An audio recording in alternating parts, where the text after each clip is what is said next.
C'est le slang de Montréal, c'est comme ça qu'on parle. Ça varie en chaque secteur, c'est comme ça qu'on jase. Vous savez, les bijoux, ça fait partie du starter pack d'être un rappeur. Bracelets, chaînes, pendentifs, des grills, une bague de fiançailles, peu importe le morceau que vous voulez, ils peuvent tout faire sur mesure. Chez le top bijoutier en ville, bijouterie Jamil. Allez les checker, ils ont 2 localisations. Dans le cœur du plateau et un à Rosemont. Pour le meilleur prix en ville, dites le code promo RAPOLITIQUE. N'oubliez pas de suivre leur page Instagram @JamilJewelry. Investissez dans votre swag avec de l'or. Il y aura toujours une valeur de revente. Yeah, what up, bienvenue à notre émission de Rap Politique. Je suis Monsieur de Montréal. It's your boy Kakai. Cette émission est présentée par Courvoisier et Bijouterie Jamil. Donc, c'est Rap Politique sur Paris. Aujourd'hui, on a un gros guest, man. Une légende dans le game. Triple OG, certifié dans la street et dans l'industrie aussi. Yep. Ça fait longtemps qu'il est là. Un confrère haïtien. On va faire du bruit pour Albi Montana. Merci d'être là aujourd'hui. Merci les frères, et puis c'est super cool d'être là avec vous. Ça fait plaisir. Fait que il n'y a pas beaucoup d'Haïtiens ici. Fait que c'est sûr qu'on quand on en rencontre un, c'est sûr qu'on s'assoit, on aime ça en parler, discuter de la culture, comment c'est ici en tant qu'Haïtien. Mais premièrement, est-ce que tu es né ici? Alors je suis né en Haïti, mais je suis arrivé ici à 2 ans et demi à peu près. Ok, où en Haïti? À Martisson, voilà. Ok. À côté de c'est pas loin de l'aéroport, je crois. Ok. T'es retourné depuis? Alors la dernière fois que je suis retourné, c'était en 2012. Ok. Oh, wow. Voilà, ça fait longtemps quand même. Ouais. Là on est en 2022, voilà. Mais il y a 10 ans quoi. Il y a des vols directs ici? C'est pas direct ici à Haïti. En fait, non, on fait une escale en Guadeloupe. À Guadeloupe, Haïti, ils ont des vols directs. On fait France-Guadeloupe et puis ensuite Guadeloupe-Haïti. Ok. Voilà. Ok, c'est intéressant ça. C'est intéressant ça. Et puis, t'as grandi ici dans quel arrondissement? Alors, d'abord, j'étais à Paris, vers Blanche, tout ça. Et puis, ensuite, on a déménagé à La Courneuve avec ma famille. Et c'est à La Courneuve, au 4000. C'est là que j'ai grandi, quoi. Bienvenue à Courneuve, je pense que t'as même un track. Exactement, j'ai un titre qui était sur le premier album où, justement, j'ai fait avec mes gars de La Courneuve et qui représente le quartier, quoi, la ville. Ouais. T'es enfant unique ou? Non, j'ai un frère et une sœur. On est 3. Ok. Même père, même mère. Oui. Tout le monde, les parents sont toujours ensemble? Et les parents, malheureusement, ils sont plus de ce monde. Mais sinon, ok. ils étaient ensemble jusqu'au bout. Ah ouais, hein? Ouais. Ok. Puis quand vous avez quitté Haïti, est-ce que c'était à cause de la situation politique à l'époque ou... Oui. C'est comme j'ai expliqué ça dans mon livre De la rue à la rime. On est venu en France parce que mon père, lui, il était opposant politique Ok. Oh wow. contre le régime Duvalier à l'époque. Ok. Oui. Et il y a mon père a perdu des amis à lui, tu vois, qui ont été assassinés. Ah ouais, Ouais. ok. Donc on a commencé à le prévenir le danger qu'il y avait. Donc, Ouais. après, il a eu peur pour lui, mais surtout pour sa famille. Ouais. Et puis c'est là qu'il a organisé avec les contacts qu'il avait là pour qu'on puisse venir en France en fait. Ok. C'est délicat en tant qu'Haïtien de parler de politique parce que même moi, quand il y a des shows, des podcasts, j'essaie de parler de ça, étant donné que j'ai un grand-oncle que lui, il était aussi à l'opposé du président Vincent à l'époque. Mais nous aussi, on a une partie de notre famille qui, justement, ont perdu la vie. Donc, à chaque fois, j'essaie de parler de ça. Ma mère est toujours comme ça. Non, pas parler de politique, c'est vrai. pas parler de ça. Donc, c'est Mais quelque même- chose de délicat. C'est vrai, mais même le reste de ma famille aussi, toujours ils me disent faire attention, même que ce soit à la radio ou à la télé, quand on me posait des questions sur ça, souvent quand je parlais de ça, après ma famille me disait aussi de ralentir parce que il y a toujours une certaine crainte, même si on est en 2022, mais comme le pays, il y a toujours une instabilité. Donc, on est obligé de se méfier à chaque fois. En plus, les événements qu'il y a eu dernièrement en Haïti, ça te montre que ça reste dangereux, quoi, tu vois. Ouais. Puis, tu sais, souvent, on dit... puis souvent, on aime ça dire, OK, ben regarde, Haïti, c'est médiatisé de façon négative et tout ça. Toujours. Puis on dit, il faut que tu retournes en Haïti. Puis moi, ça me dérange pas de m'impliquer. Mais quand on voit comment le président a été littéralement, pas seulement assassiné, mais humilié, la façon que ça s'est fait, je me suis dit, mais comment, c'est quoi l'honneur, c'est quoi le message qu'on veut passer, non seulement au monde, mais nous aussi, en tant qu'Haïtiens, qu'on veut retourner en Haïti, on veut essayer de réinvestir, bâtir des business tout de bord. Alors nous, on est comme, mais si ça peut arriver au président, nous, en tant qu'artistes, en tant que podcasteurs et tout, c'est quoi le message? Comment on peut retourner le bord et se sentir vraiment genre à l'aise? C'est ça qui est dommage. Ouais. C'est difficile. Tu vois, il n'y a pas longtemps, j'étais invité dans une émission qui parle de football pour parler de mon film et tout. Et à un moment, on m'a posé cette question pour me dire comment ça se fait qu'on peut tuer un président chez lui, mais dans cet état, quoi, de cette façon. Ouais. Parce qu'il y a tué et tué. Mais lui, la manière... C'est ça. On a vu des tentatives, on a vu des assassinats, on a vu bien sûr. Sankara, on en a vu. Oui. Mais cette façon-là, où est-ce que cette façon. c'était tellement facile, c'était trop facile. Voilà. Et puis, il y a des gens ici qui me disent, mais si on peut tuer le président en Haïti comme ça veut dire qui est en sécurité? Ça veut dire personne est... Et tu vois, ça, c'est un truc qu'on m'a dit souvent ces derniers temps, tu vois. C'est regrettable. Hein. Mais t'as encore beaucoup de famille là-bas? J'ai un petit peu de famille, ouais, là-bas. Ok. Un petit peu, ouais. Sinon, la plupart de la famille sont venus ici aussi parce que il me semble c'est en Amérique qu'ils vont d'habitude. Ben, en fait, moi, le plus gros de ma famille sont aux États-Unis. Ok, c'est ça. C'est-à-dire entre New York, Ouais. Connecticut, Spring Valley, Ok. Boston aussi. Ouais. C'est là que j'ai beaucoup de cousins, cousines. Ok. Parce qu'en fait, Ok. mon père, lui, quand ses frères et sœurs ils sont partis là-bas, lui, il a préféré venir en France parce que il se renseignait un peu. Comme mon père, c'était quelqu'un qui lisait beaucoup. Un intellectuel. Voilà, beaucoup de livres et tout. Ouais. Et il avait déjà vu que c'était mieux d'aller en France pour élever les enfants, alors que ses frères, eux, ils avaient préféré Ouais, les C'est États-Unis. ça. C'est pour ça que nous, on est venus ici. Mais tu sais, ça me fait rire parce que, tu vois, j'ai beaucoup de cousins aux États-Unis. Et à chaque fois qu'ils parlent avec moi, ils me disent pourquoi t'es pas venu aux États-Unis? Parce que toi, t'es le seul rappeur en plus de la famille.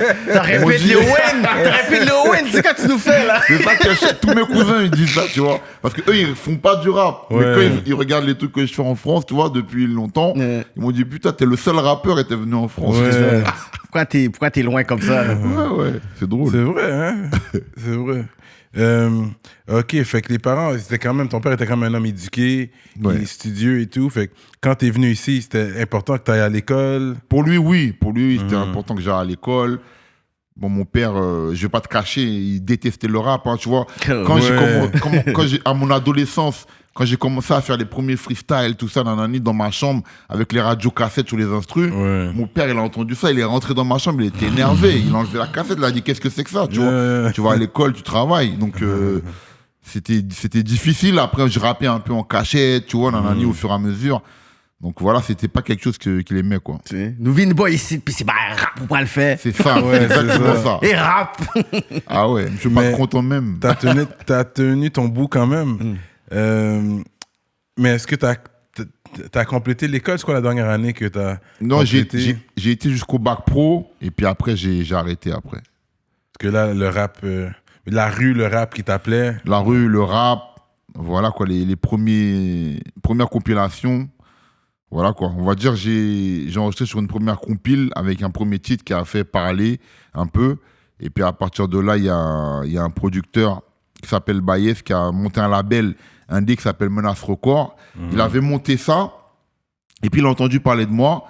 Et puis il s'est dit, j'aime bien ce que ce gars-là il dit, il faut que je le trouve quoi.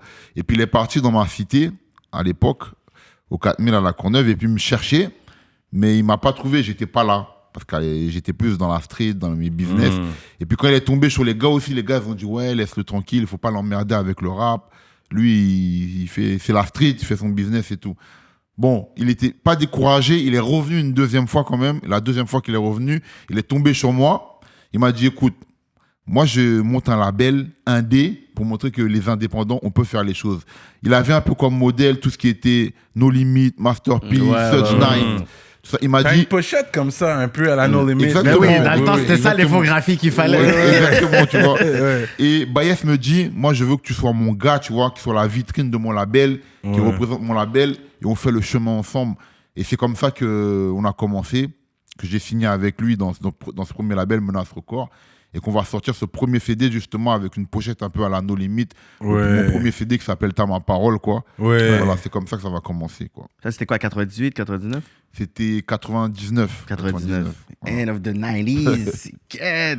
T'étais sur une lancée, mais ensuite, c'est là que tu t'es fait incarcérer.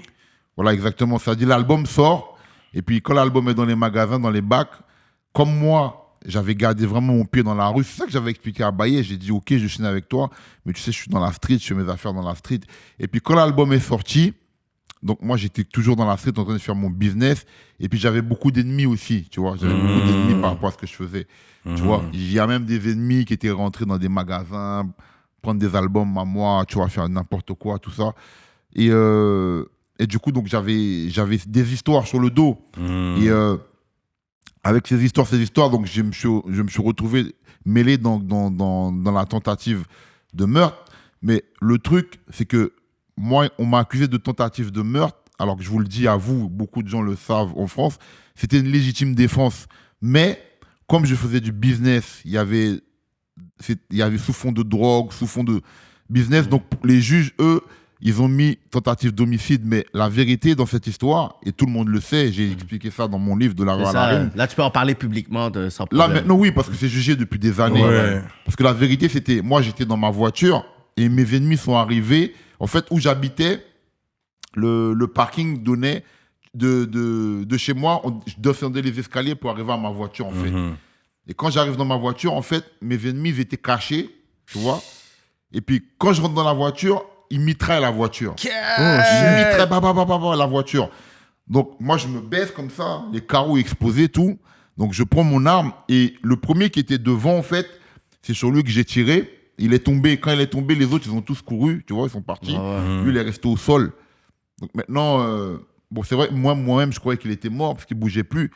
Donc, moi, après, je suis parti. Donc, j'ai expliqué ça vite fait à mon équipe. J'étais obligé de partir en cavale. Mais c'est sûr. Le temps d'expliquer à ma femme de l'époque, vite fait, de prendre de l'argent pour partir et tout. Comme un movie, comme un vrai Pareil, movie. pareil. Pas besoin de pose pas de questions. Pareil. Ouais. Et quand les flics sont arrivés sur les lieux, voilà, ils ont trouvé la voiture, ils ont trouvé le gars par terre, etc. Et puis, moi, après, quand c'est sorti dans le journal, bon, j'étais déjà loin. Mais c'est là que j'ai vu que le gars, il n'était pas mort. J'ai dit, heureusement, il n'est pas mort. Heureusement, parce que là, ça aurait été pas une tentative, ça aurait été un meurtre. Voilà. Mais qu'est-ce qui est vraiment, je pourrais dire, exceptionnel? Ils ont mitraillé l'auto et t'as pas eu une égratignure. Voilà, c'est tout. Enfin, j'étais blessé, on va dire, au bras, tout ça, avec les vitres. Avec les vitres, mais pas pour dire qu'il y a un projectile. J'ai pas pris de balle. Voilà, fou, j'ai pas ça. pris de balle. Grâce à Dieu, c'est bon Dieu. Voilà. Ouais. Puis toi, tu fais juste sortir, puis... Voilà, peut-être c'est ironique, ça. Peut-être c'était l'esprit, papa, comme papa me mort avant maman. Ok. Protégé parce que même après histoire ça, et puis son bagage que tout le monde n'en rappelle qu'on est, et en France, on a toujours dit même bail que nous, c'est-à-dire comment ça fait que pas pour une balle, C'est que ça. pas blessé, Ouais. que c'est juste vite, C'est tu ça. blessure légère, on va dire. Ouais. Non, mais voilà, rien de grave, quoi, tu vois. Ça, Ouais. c'est vraiment un blessing, ça. Wow. Straight up. Mais c'est quoi, sinon, mais dans le fond, la sentence qu'on donnait, c'est quoi? 1200. Alors, se disant, en fait. En fait, c'est pas ça. Quand on m'a attrapé, bon, je suis parti en cavale, ça veut Ouais. dire mal caché. Donc, on me fait plusieurs Toujours points. en France ou t'étais En France, ouais. Ok. M'aller dans zone Marseille, dans le sud, dans le nord. Ok, t'es allé loin, ok. M'aller loin. Mais, et ça que fait aucun bim, c'est parce que, bon, laisse arriver, donc, on t'a en forme et on t'a gon timon navel. Donc, ça fait que, les m'explique le bail vite fait, m'balle un peu quoi avant que me parte et puis m'guetton expliquer à Zanmi avec qui me tape fait business yo et que moi pas obligé de partir loin. Mais quand je suis parti loin, en fait, je restais en contact au téléphone avec ma femme de l'époque pour prendre des nouvelles, c'est-à-dire comment ça se passe, les enfants, tout ça. En plus, j'avais un enfant, mais j'avais un autre enfant qui allait arriver encore, tu vois. Donc, j'ai appelé pour prendre des nouvelles, etc. Puis, j'avais 2-3 gars que j'avais laissés aussi sur place pour savoir si les gars faisaient bien les trucs, s'ils allaient donner l'argent comme il faut. Mais comme j'ai appelé trop souvent, donc c'est comme ça que les flics, ils ont fini par me repérer. Oui, ils ont tu tracé vois. le numéro. Et tu vois, par ma faute, on nous a attrapés parce que je suis parti en cavale, on était plusieurs, on était au moins 5, tu vois. Et puis mes potes, ils m'ont dit, arrête d'appeler ta femme, tu vois. Ils m'ont dit, arrête d'appeler ta femme. Mais j'ai dit, c'est vrai, je vais arrêter. Mais c'était plus fort que moi, c'est-à-dire que C'est sûr. des fois, je sortais dehors et j'allais appeler ma femme dans une cabine téléphonique. Ouais. C'est ça, c'est pas dans le temps où est-ce qu'il y avait un WhatsApp avec un faux numéro. Non. C'est pas dans cette époque-là. Là. Non. Et puis ils ont fini par me remonter comme ça. Ils ont vu le coin où on était. Ils ont vu dans quel hôtel on était. Et puis le matin, bim, Boum. Ça Ils ont pétait, pété. ouais. tous attrapés. Menottes, revolver sur la tempe, le gun sur la tempe, machin, tout. Voilà. Et puis c'est comme ça qu'on est parti en prison, quoi. C'est que t'as fait 3 ans et demi. J'ai fait 3 ans et demi. Alors, à la base, il faut savoir qu'au jugement, le juge, il demande 10 ans pour moi. Wow! Il demande 10 ans. 10 ans ferme. Oui, parce que la manière dont le gars est, jusqu'aujourd'hui, il est... bon, il est pas bien, quoi, tu vois. Ouais. Et entre ça et le fait que ça s'est passé dans un endroit public, qu'ils ont estimé que il y avait le trafic, qu'ils ont estimé qu'on aurait pu même blesser des autres personnes, même qu'ils allaient dans le parking, qui allaient au travail, prendre leur voiture pour aller au travail, et qu'ils auraient pu être touchés aussi à cause de cette histoire de gang. Donc à cause de ça mélangé, puis c'est sorti en plus dans le journal, donc ça faisait trop, donc c'est pour ça qu'ils ont demandé 10 ans. Maintenant, les avocats, ils ont plaidé, ils ont expliqué quand même pour dire que c'est pas une tentative de meurtre, c'est une légitime défense. Légitime défense.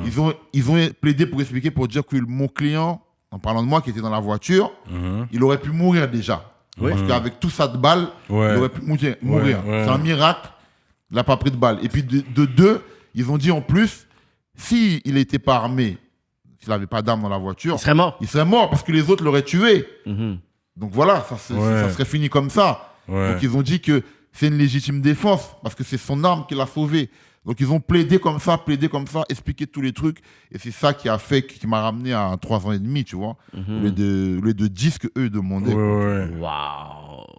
Ça, c'est Mais fou. les autres qui ont tiré aussi, les autres, de l'autre côté des ennemis, il y en a qui sont fait arrêter aussi. Non. Les autres sont pas fait attraper. Non, parce que, en fait, la personne qui était blessée grave, a pas parlé de ses amis. Il n'a pas tu vois. balancé les Voilà, autres. Ouais, voilà, c'est ça, voilà. c'est ça. Donc lui qui était blessé gravement, donc il y a eu le jugement, il y a eu ceci.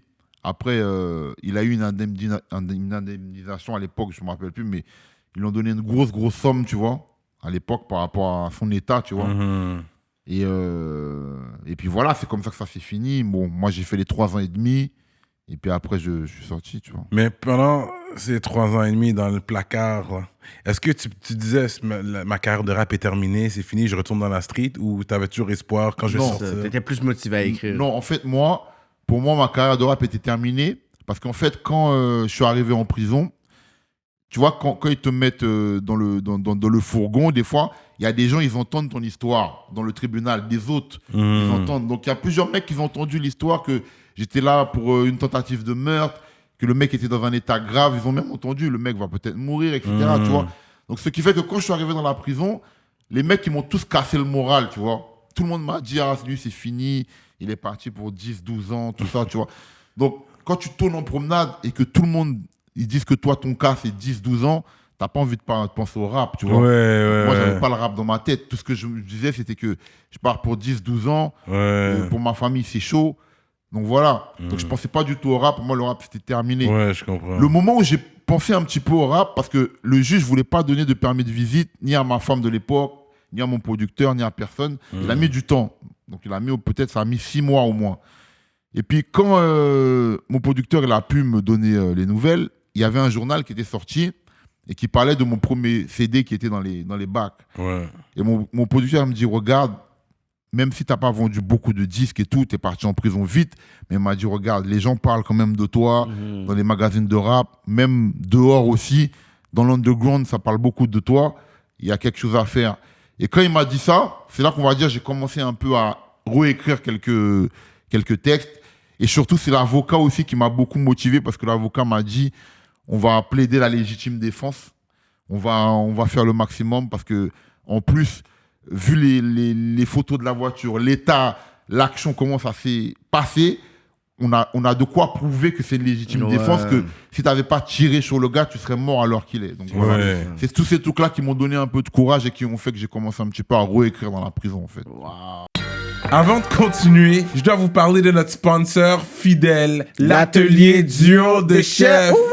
Situé dans l'est de la ville de Montréal, You already know. à Rivière-des-Prairies. Mac and cheese. Crevettes papillons, les poutines au griot, poutines au poulet, comme vous voulez. Allez commander tout de suite sur duodechef.com. Utilisez le code promotionnel RAPOLITIQUE et vous allez avoir un rabais sur votre commande. Oh là là! La grosse bouffe.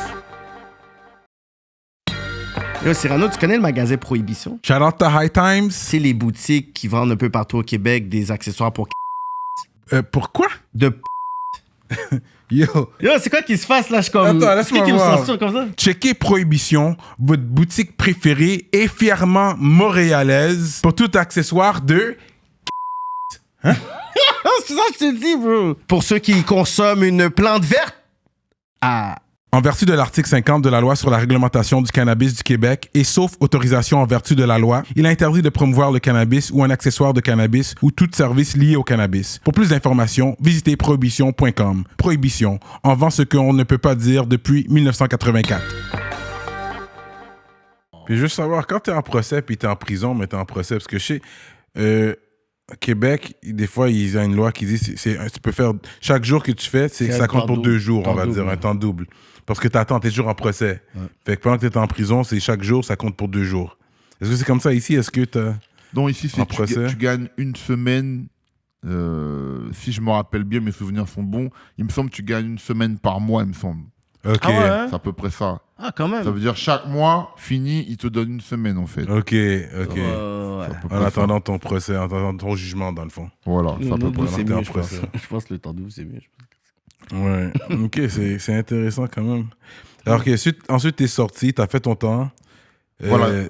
Oui, vas-y. T'es sorti. Ton producteur était toujours là? Toujours.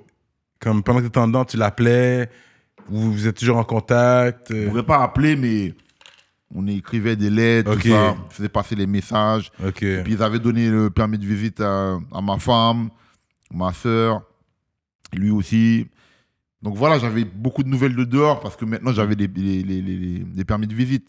Mais on va dire après la prison, donc quand je suis sorti dehors, je suis sorti avec l'album fini en termes d'écriture. Ok. Et lui, il le savait lui aussi, comme il prenait tout le temps des nouvelles. Donc j'avais plus de titres de prévus, d'écrits. Mm-hmm. Donc maintenant, quand je sors, mon producteur, Bayes, il me dit, écoute, tiens, il me donne à peu près, je crois, 8 000 €. Il me dit, tiens, 8 000 €, va, tu kiffes avec ta femme, tu fais ce que tu veux. Ouais, elle t'a attendu tout ce temps-là, elle aussi, 3 ans. Ouais, elle m'avait attendu. Ouais. T'étais pas marié?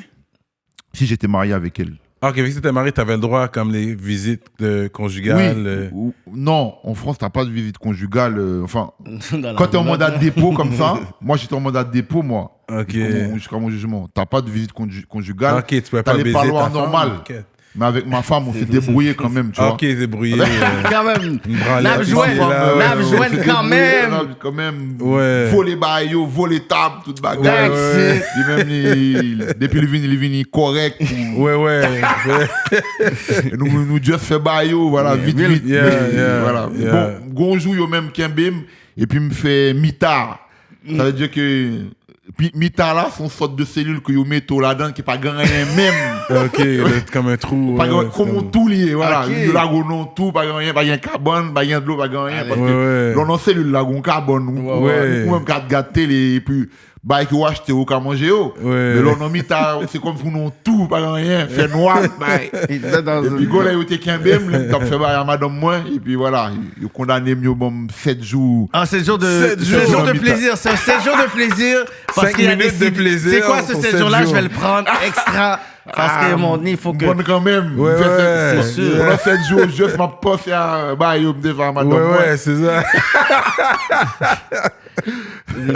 Mais entre je pourrais dire je pourrais dire l'écriture, l'incarcération, puis le premier album, tu avais un album aussi, Mandat de dépôt, qui était entre, non? C'était pas en 2002? Non, Mandat de dépôt, c'était après. C'était après. En fait, quand je sors de prison, donc mon producteur, Bayes, il vient me voir, il me donne l'argent pour aller chill. Donc il me dit, vas-y, va chill 10-12 jours comme ça. Il me donne 8 000 € pour aller chill avec ma femme et tout. Et puis il m'a dit, par contre, dès que tu reviens, on fait 1 mois de studio, on enregistre tout l'album. Donc, dès que je reviens, on prend le studio pendant 1 mois. Donc, j'enregistre l'album, 1260 jours. J'avais écrit tous les titres, voilà. Et puis, comme les gens avaient beaucoup entendu parler de l'histoire et tout ça, donc beaucoup de rappeurs de l'époque étaient curieux, voulaient me voir, voulaient parler avec moi, Ce qui fait c'était assez facile d'avoir des gros feats sur l'album. T'avais un buzz. Voilà, il y avait un buzz qui fait que 1260 jours, voilà, il y avait des gros feats dessus par rapport à ça. Et puis en plus, l'album, après, quand il sort, comme l'album, il s'est classé très haut dans le top album, et pourtant sans la radio, sans la télé, sans rien, mais on était très très haut dans le top. Je me rappelle à l'époque, il y avait l'album de Johnny Hallyday, il y avait Goldman, il y avait tous ces trucs-là, et moi j'étais dedans avec eux. Carrément. Et quand l'album sort, mon producteur, il a le journal, là, Top Album, là, le journal qui sort tout le temps là, pour l'industrie du musical. Et il le regarde et puis il voit mon nom comme ça, Ali B. Montana, au milieu de tous ces gens-là, Johnny Hallyday, Goldman, tous les gros, tout ça là. Il me dit, tu vois, et tout le travail et tout ça. Et puis une fois que ça sort et qu'on est classé dans le top album, donc le label, le téléphone, il n'arrêtait pas de sonner. Bah oui, c'est sûr. Sonner, tu vois, même le label qui était mal vu, les gens échangeaient. Baez, il avait plein de gens qui l'appelaient, plein de contacts pour plein de business. Et puis on fait la première tournée de 1260 jours, ce qui fait que moi je ne savais pas c'est quoi une tournée, tu vois.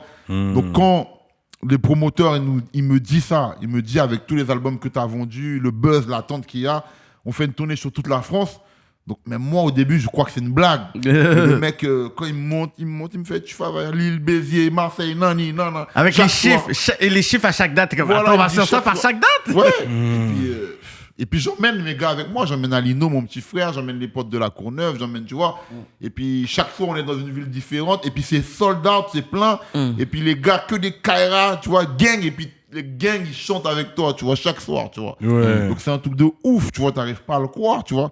Et puis c'est ça qu'on a fait, tu vois, pendant toute l'année, quoi.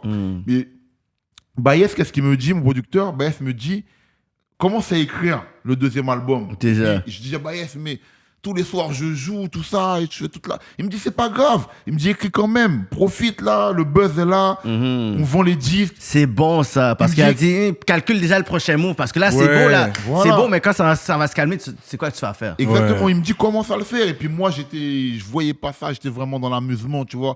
Chaque soir, on fait une date, après le soir, on est en boîte.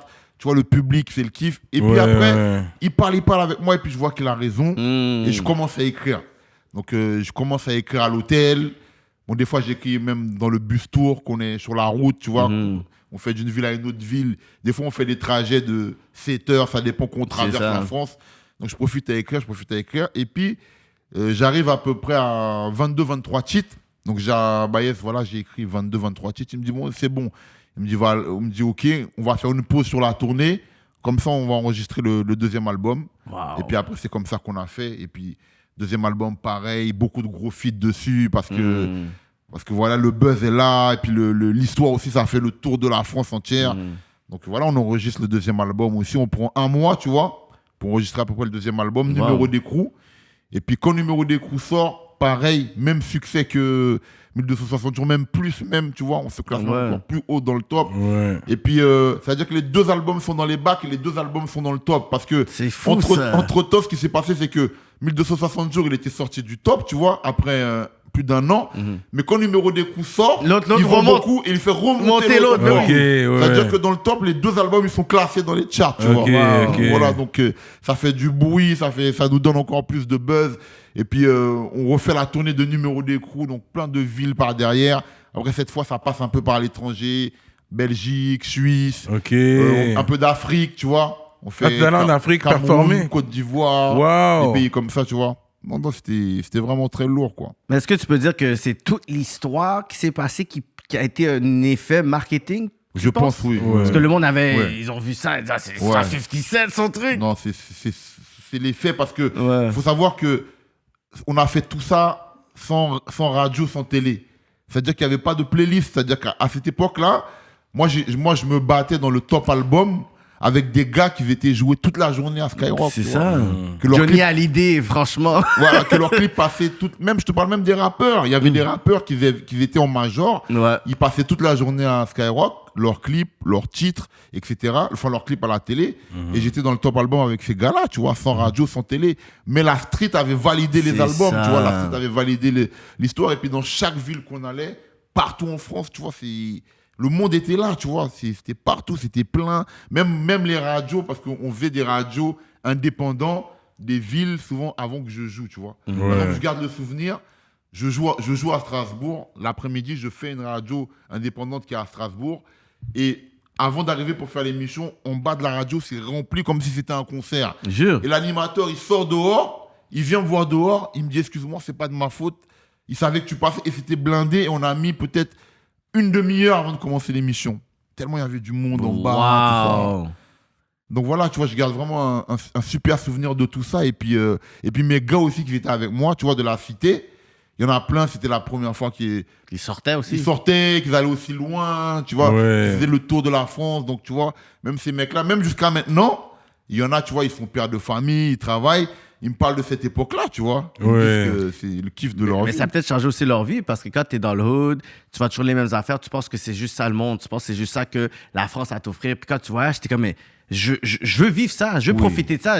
Quand je vais retourner, ça va encore me tourmenter pour dire c'est pas ça la vie. Parce que quand tu vois les mêmes choses, tu penses que c'est ça. Exactement. Quand tu vois les autres affaires, tu es comme, OK, je vais aspirer à d'autres affaires. C'est ça qui est bon. Là, tu as dit une très belle parole parce qu'il y a beaucoup de ceux qui étaient venus avec moi. Bon, c'était pas des mecs qui font du rap, tu vois, c'était mes potes. Mais le fait de voir voyager autant, de voir autant de trucs différents, des villes différentes, ça les a, on va dire, débloqué la tête. Parce que beaucoup étaient bloqués à la Courneuve au 4000, comme s'il n'y a que ça qui existe. Ouais. Mais il y en a, ça les a débloqué la tête. Et je pense qu'il y a certains, après, qui sont partis travailler, qu'ils ont eu des femmes, enfants, je pense que ça a joué dans leur tête. Parce que j'ai beaucoup d'amis qui sont morts, j'ai beaucoup d'amis qui sont en prison encore à l'heure actuelle et qui étaient restés bloqués dans la cité, tu vois, l'histoire de la cité. Et qui voyaient pas autre chose, en fait, on va dire. Puis tu as travaillé avec un autre confrère haïtien, Kerry James. Oui. Puis ça, c'est un track. Je me rappelle que la première fois que je l'ai entendu, puis j'ai entendu, ils ont dit Haïti. J'ai dit, oh, c'est des Haïtiens?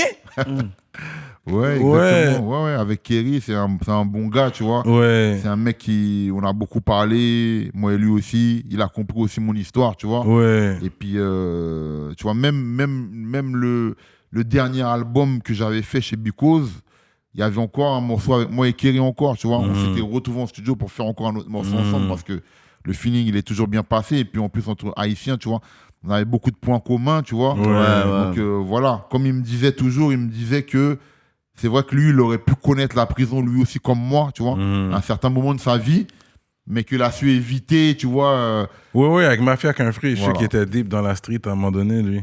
Et puis, Et vous avez fait un track aussi pour le concert bénéfice pour Haïti. Exactement. Ouais. C'était symbolique, ça. Exactement. Moi, j'avais fait, pour l'association Cœur d'Haïti, un événement avec beaucoup de rappeurs, mais pas que rappeurs, même des chanteurs d'R&B, d'autres musiques qui sont venus donner la force. Et puis, Kerry m'avait épaulé pour ça, beaucoup.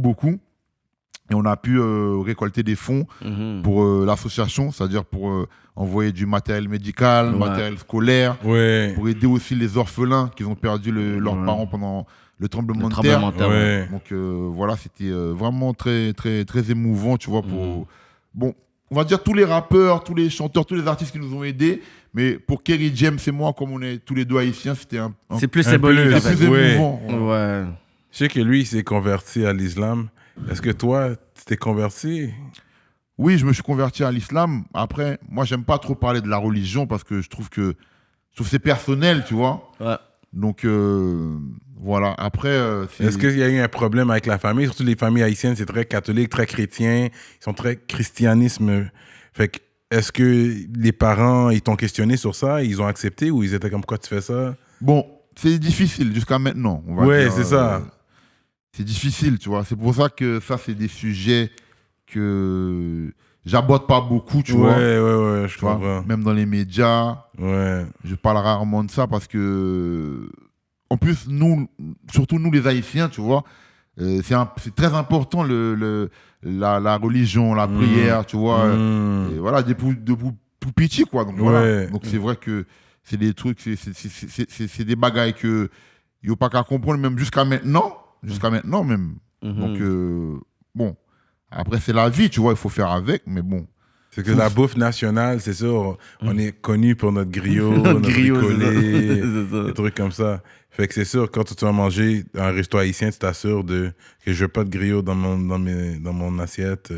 Ouais, c'est ça. Ouais, c'est de la dinde. C'est quoi que tu vas prendre alors? Ouais, de la dinde, poulet, ricolé, tout ça. Bon, ça, j'ai mangé ça chez vous à Montréal, tu vois. Vraiment bon, hein? C'était bon, hein? Non, mais c'est ça qui était intéressant quand ça c'était off camera, quand tu disais que tu étais à Montréal, tu étais venu déjà en 2010 ou 2011, 2012. Ensuite, tu es revenu, puis là, tu as pu découvrir comme un Montréal, mais avec la communauté haïtienne, puis tu as vu les restaurants, tu as vu les spots qui. Exactement, c'était vraiment différent. C'est comme je t'expliquais en off, la première fois que j'étais parti, voilà, pour faire des featuring, pour faire des trucs, mais c'était vraiment pas avec la communauté haïtienne, tu vois. C'était vraiment autre chose, ce qui fait que j'ai rien vu de tout ça que j'ai vu là depuis 10 jours. Alors que là, j'étais avec des gars, je big up, Chino, tout ça, tous les gars qui étaient avec moi, Alias, et toute l'équipe, quoi. Il y avait beaucoup, je me rappelle pas des noms de tout le monde, mais ils m'ont vraiment fait voir autre chose, quoi, tu vois, la communauté haïtienne, tu vois. Là, j'ai posté une vidéo, là, ce matin, pour la fête du drapeau. J'étais avec la communauté haïtienne en train de jouer les tambours, les danses, tout ça, tu vois. J'ai vu tous ces trucs-là.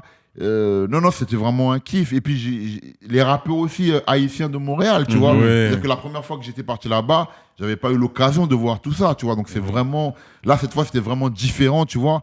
J'ai vu autre chose. Et ça m'a vraiment donné envie de revenir. Je pense que je vais revenir. Je pense qu'il y a des connexions qui vont se faire sur des trucs parce que là, c'est vraiment différent, là, ce que j'ai vu. C'est ça. On dirait qu'il y a une nouvelle ouverture aussi des rappeurs d'ici à Montréal. Est-ce que toi, tu vois aussi ce côté-là ou est-ce que tu sens qu'il y avait une fermeture des rappeurs français par rapport à la ville de Montréal ou la scène ou l'industrie à Montréal d'avant jusqu'à maintenant? Oui, je pense que oui, parce que en France, on n'écoute pas beaucoup le rap qui se fait à Montréal. Vous snobez les autres. Voilà, on vous snobez pas beaucoup. La Belgique, la Suisse avant, puis là, on voit que maintenant, il y a la collection qui se fait. C'est pareil pour la Belgique, la Suisse, tu vois. Avant qu'il y ait la nouvelle école des Damso, tout ça, il y a ça qui arrive. On n'écoutait pas le rap belge, tu vois, c'est la même chose. C'est ça. Donc voilà, je pense que pour Montréal, c'est pareil jusqu'à maintenant, parce que on n'écoute pas le rap qui est de Montréal, mais je pense que les connexions vont se faire de plus en plus. Je pense qu'il y a des gars aussi de Montréal qui vont éclater aussi dans les années qui viennent et que ça va changer, la donne. Surtout on m'a fait découvrir des très bons gars là-bas, tu vois, même montrer des clips de certains, tu vois.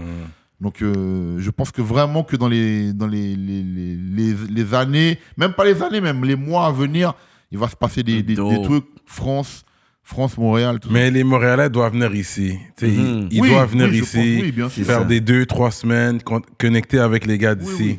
Moi-même, je leur donne ce conseil. Mais c'est un bon point que Cyrano amène parce que souvent, quand on est à Montréal, on pense que le gars qui a 400, 500, 600 000 views touche justement Paris, touche la France, tandis que le gars du quartier qui a 2 millions de views, peut-être touche pas tous la France. Fait que pendant que nous, on pense que ça arrive sur Paris, il y a un gars déjà de 2 millions que lui, peut-être qu'il n'a même pas touché toute la France. Fait que la meilleure façon de pouvoir connecter, c'est de se rendre sur place. Tu connectes avec les gens. Il va te valider, featuring.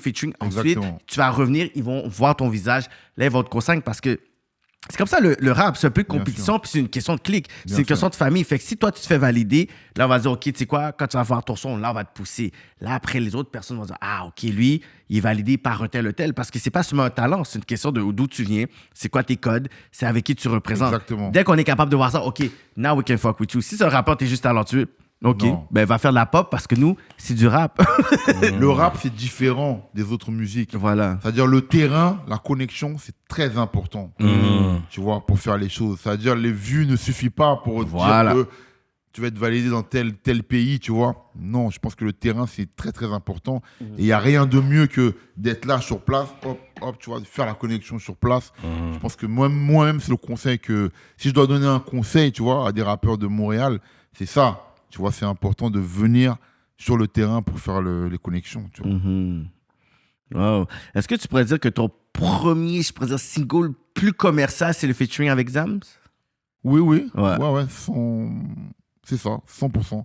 Plus commercial. Et pourtant, le sujet, c'est pas un sujet commercial, mais le fait de comment on le traite, et le fait que Jams vendait tellement d'albums aussi. Donc, automatiquement, c'est devenu un très, très gros single qui était en radio partout. C'est ça. Le clip partout. Puis, il a beaucoup, beaucoup, beaucoup vendu aussi, tu vois. C'est ça. Puis là, t'as vu la différence entre vraiment, genre, avoir une affaire street, comme vraiment rap puis avoir des rotations. T'es comme, Ah wow, oui. c'est ça la différence avec des rotations, Ah ok. oui, on a vu la différence tout de suite. Ouais. On a vu, ah bon, c'est ça. On bougeait, on était là, on allume la radio dans la voiture. Tous les 2 minutes, t'entends la musique, t'entends.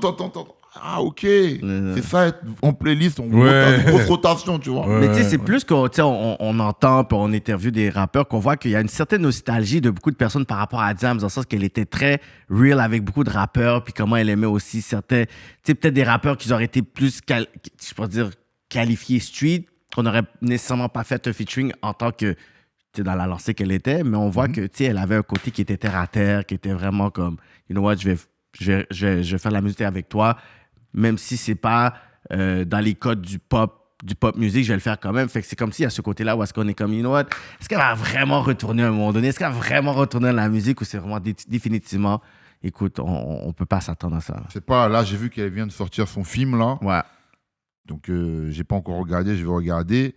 Et puis, Jam, je pense que c'était une nana qui, elle aime la musique rap vraiment. Ouais. C'est-à-dire qu'elle aime la compétition, elle aime kicker, tu vois. Forte, elle. Donc voilà, donc ça veut dire que s'il y a un bon tract à faire, tu vois, elle aime ça. Donc je pense que même ça, c'était même plus important pour elle que les gros hits, que tu vois, le côté entertainment.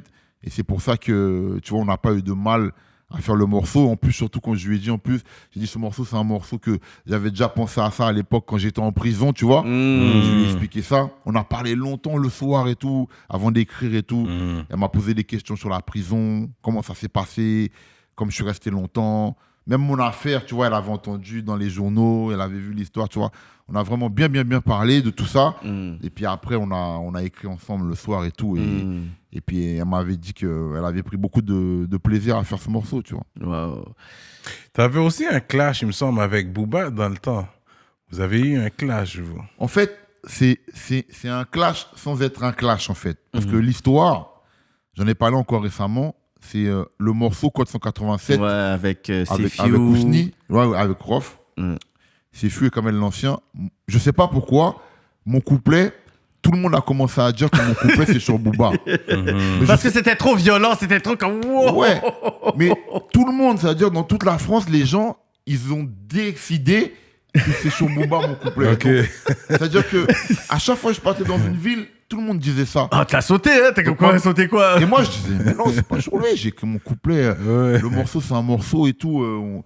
Sur l'album de Rof, c'est un featuring. J'ai pas écrit sur Booba, mais tout le monde, toutes les villes, même quand je faisais mes concerts, à la fin de mes concerts, les gens venaient me voir, ils me disent, ah, t'as écrit sur Booba le morceau. Même si tu dis non, ils disent oui. Ouais, c'est sûr. Après, ça, c'est resté comme ça. C'était comme ça pendant longtemps. Et puis, après, il y a eu un événement de Salon de l'Auto. On était invités, moi et Booba, tu vois, dans cet événement-là. Donc, on était tous les deux, à peu près dans les stands similaires, tout proches. Et mes gars, ils étaient là, tu vois. Et puis, ils parlaient aussi avec les gars de Booba, vite fait, et tout, par rapport à l'histoire et tout. Et puis, ils disent... mais Alibi, il a écrit le morceau sur Booba, tu vois. Après, mes gars m'ont dit, bon, si même vous pensez ça, là, c'est grave. C'est grave, là. Il faut que les deux, ils se parlent. Parce que ça va, c'est trop. Après, mes gars, ils viennent me voir derrière, ils viennent m'expliquer. Ils me disent, tu sais que même les gars de Booba lui-même aussi, il pense que c'est sur toi. C'est sur lui que tu as écrit ton truc. Je dis, ah bon?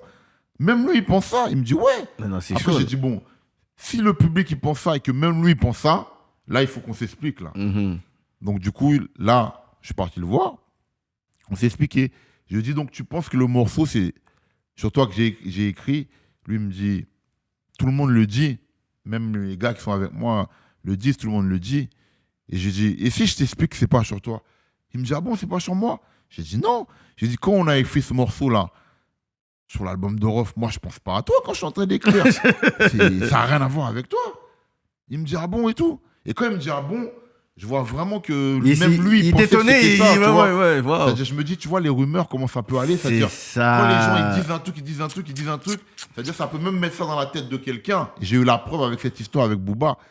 Et je dis, non, c'est pas sur toi. Et après, c'est là que Booba me dit, bon, ok, si c'est pas sur moi vraiment que tu as écrit, comme on est ensemble ici, là, au Salon de l'Auto, on a qu'à faire une vidéo on va dire qu'il n'y a pas de clash, il n'y a pas d'histoire et tout. C'était pas sur moi qu'il n'y a pas de problème entre nous deux. Tu vois. Ça. Moi, je dis, j'ai pas de problème à faire ça parce que j'ai jamais écrit sur toi. Je dis, ok, viens, on fait la vidéo. Et c'est là qu'on fait la vidéo, moi et Booba. D'ailleurs, c'est la seule vidéo qu'on a fait ensemble où justement on explique que voilà, il n'y a pas de clash entre nous, que c'est pas sur lui, qu'il n'y a pas de problème. On fait la vidéo dans les salons de l'auto. Même aujourd'hui, les gens peuvent voir ça. Tu tapes Sur YouTube, Ouais, sur YouTube. pas juste sur Dailymotion, là. Et tu vois nous deux, on est en train d'expliquer que non, il n'y a pas de problème, que voilà quoi, ça s'est fini comme ça, cette histoire.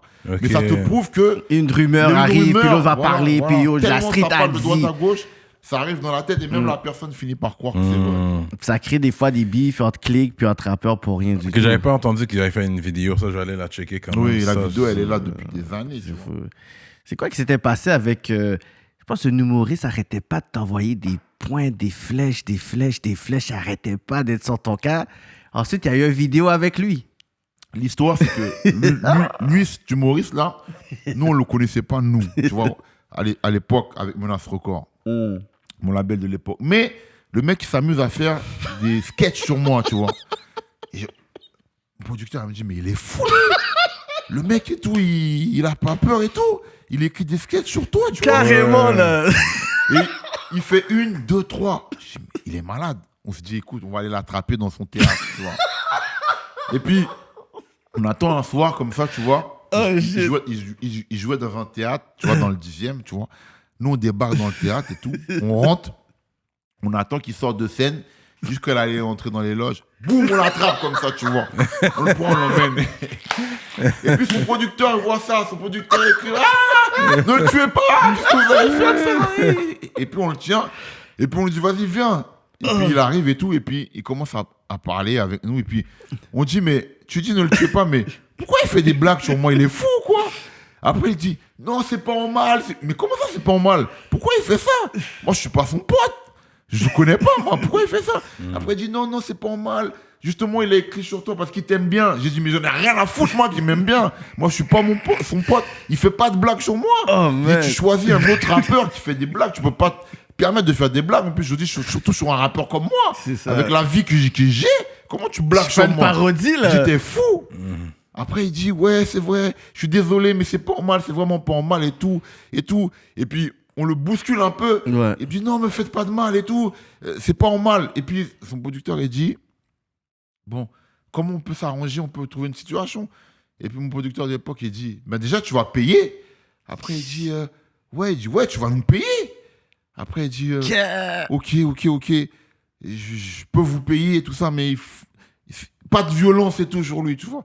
Et puis, le producteur a dit, voilà, qu'est-ce qu'on va faire?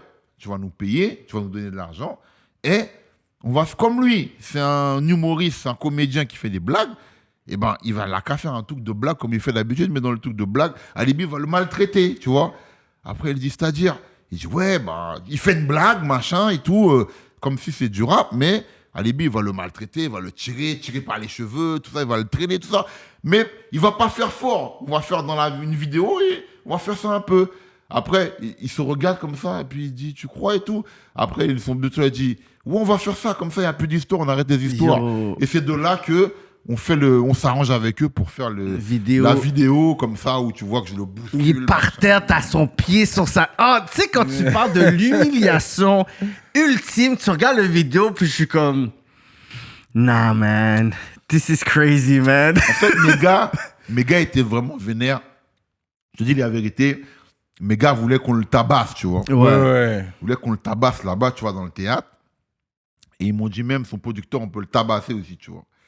Et en plus, tu sais que son producteur, c'était le fils d'un grand artiste de chez nous, tu vois. Ah ouais. Son producteur, c'était le fils de Jean-Jacques Goldman. Oh, ben Ok. oui, Goldman. C'est son fils à lui qui produit Boublil. Wow. Donc, du coup, on a trouvé l'arrangement comme ça, tu vois. Ils nous ont payé. Après, on a fait la vidéo, ça s'est arrêté comme ça. Wow. Toute une vie, hein, Albi Montana. Al Pacino et Tony Montana. Albi Montana. Ouais, parce que j'adore le film Scarface, et puis j'adore les films de gangsters, tu vois. Ouais. Donc c'est pour ça que quand j'ai commencé à rapper, en fait, quand j'ai commencé à rapper, les gens du quartier m'ont appelé Alibi parce qu'ils m'appelaient déjà Alibi. Parce qu'à la Courneuve, c'était moi qui trouvais les meilleurs alibis pour tout le monde. Ah, un t'avais alibi, problème. ouais. Voilà. Quand t'as un problème, c'est moi qui trouve qu'est-ce que tu vas dire pour te défendre. Ouais, je Donc, il comprends. m'a appelé Alibi avant le rap. Ok. Et puis, quand j'ai commencé à rapper, je cherche un nom. Tout le monde me dit, mais on t'appelle déjà Alibi, appelle-toi Alibi. Et puis après, j'ai rajouté le Montana, comme Montana. j'adore les films de gangsters. Tu vois, Lucky Marciano, Scarface, Ouais. tous les gangsters de l'époque.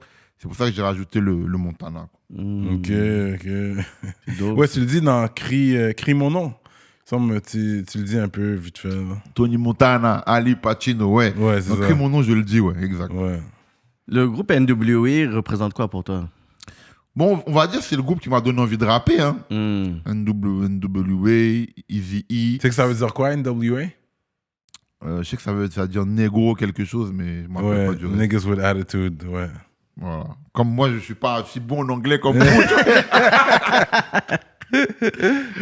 T'écoutes des films en anglais quand même ou? Bon, je regarde un peu les films en anglais. Je regarde plus les films en français pour dire la vérité. Ouais. Bon, là, ça fait pas longtemps, je commence un peu à regarder aussi en anglais pour écouter les prononciations. Ceci, Ouais, bon. ouais. Mais ça reste difficile, mais je m'y mets de plus en plus, quoi. C'est la langue internationale. La langue internationale. Mais j'aurais beaucoup aimé parler anglais, tu vois. Tu sais, si j'étais resté plus longtemps en Haïti, je pense que j'aurais parlé un peu anglais parce que Ouais. mes cousins, ils se débrouillent bien dans l'anglais, tu vois. Ouais. Ouais. Mais comme moi, je suis parti à 2 ans et demi, Ouais. donc l'anglais, C'est ça. voilà, tu vois. Mais c'est vrai que moi, j'avais l'occasion de partir souvent aux États-Unis, tu vois, surtout dans la famille de mon père, parce que c'est mon père qui a beaucoup de frères aux États-Unis.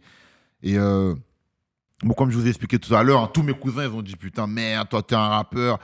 Ton père, il aurait dû venir faire sa vie aux États-Unis aussi, là. Je suis en train de rapper avec les rappeurs américains ici, tu vois. Et alors que nous, on fait pas de rap, tu vois. Mes cousins, eux, ils travaillent normal, c'est pas des rappeurs, tu vois. Ils ont dit, le seul rappeur de la famille, Et en France. son père a choisi la France. Donc souvent, ils me blaguent avec ça, tu vois. Mais est-ce que t'as essayé de connecter des fois avec des rappeurs Américain? américains ou peut-être Asian American, comme tu sais, maintenant il y en a plein. Il y a Rich the Kid, il y a 21 Savage qui est moitié haïtien, il y a Kodak Black, il y a Jason Derulo, il y en a plein. Ou sinon de rap créole, je sais pas si t'écoutes, je sais pas, Wendy, Baki, il y a Canis, il y a Trouble Boy. En fait, le truc, c'est que l'époque où j'allais beaucoup aux États-Unis, j'avais pas sorti de disque encore. Tu vois, j'étais pas un rappeur, on va dire. Ok. J'allais avec la famille, tu vois. Ok. J'allais chez les cousins. Donc, à l'époque où j'allais souvent là-bas, donc je pensais pas à ça. Après, quand je suis devenu connu ici, non, j'ai pas pensé à me connecter avec des rappeurs haïtiens ou quoi que ce soit. Mais comme je dis, maintenant, on est en 2022. Il y a plein de trucs qui se passent. Tout va vite. Ouais. Pourquoi pas, tu vois. Sur un projet, sur un truc. Tout peut arriver au jour d'aujourd'hui. Mais là, Menace Records, Menace Record. là, mais est-ce que c'est toujours actif ce label? Non, ça n'existe plus, Menace Record. Ok. Parce que d'ailleurs, Baez, le boss de Menace Record, il s'est un peu éloigné de la musique. Tu vois. Ouais. Donc le label n'existe plus depuis longtemps. Mais justement, t'as un frère dans le game. Lui, il me Super, semble. Alino. Alino. Fait que lui, il travaille sur de quoi? Il y a une série ou quelque chose? Une série sur En fait, laquelle... mon frère, il a fait une émission qui s'appelle No Game et il sort les épisodes à chaque fois où il donne sa pensée sur les choses. Mon frère, c'est quelqu'un qui parle cash, tu vois. Lui, il n'y a pas de blabla avec lui. Il dit les trucs directement Straight, comme ils ouais. sont. Voilà. Et donc, dans les No Game, c'est ça qu'il fait, tu vois. Il a sorti un encore il n'y a pas très longtemps, là. Et il a enregistré les nouveaux aussi qui vont arriver, tu vois. Donc, lui, voilà quoi, il donne son avis, mais comme tu as dit, street, direct. Voilà, il n'y a pas de chichi. Et voilà, parce qu'il me semble qu'il y a eu des embrouilles avec Dossé. Après, il y a eu ces histoires qui sont hors musique, tu vois. Il en parle, il explique. Donc, il donne les explications de toute façon. Enfin, il donne les explications qu'il peut donner. Parce qu'il faut savoir que mon frère, il était parti quand même en prison, tu vois. Ah, lui aussi, ok. Récemment, il y a 2 ans, tu vois. Ok. Par rapport à des trucs qui sont mélangés dans ces histoires. Et il y a certains trucs qu'il ne peut pas encore dire parce que le jugement n'est pas fini, en fait. Ok. Donc, C'est chaud d'en parler. Là. Normalement, l'année prochaine, ouais, en 2023, ouais. Ok. 2023, il y aura le jugement. Après le jugement, quand ce sera passé, mon frère, il va faire une vidéo où il va expliquer pas mal de choses, tu vois, qui sont dans le dossier, en fait. Ok. Très intéressant. No Game. No Game. Ça, c'est disponible sur YouTube. Sur YouTube, ouais, tu tapes No Game, Alino No Game, et tu tombes dessus. Est-ce que tu veux nous parler un peu de comment tu as conçu le livre, là, De la rue à la rime? Alors, le livre, je l'ai conçu, je vais te dire, c'est on va dire, de 2014 à 2020, j'étais directeur d'une radio en France qui s'appelle RTSF. Ok. Donc, on m'a confié ça par rapport au fait que je suis quelqu'un qui a fait beaucoup de social. C'est-à-dire que souvent, quand j'allais en France pour mes shows, pour mes trucs, j'allais aussi voir les jeunes dans les maisons de quartier, Important, ça. avec les éducateurs pour échanger avec eux.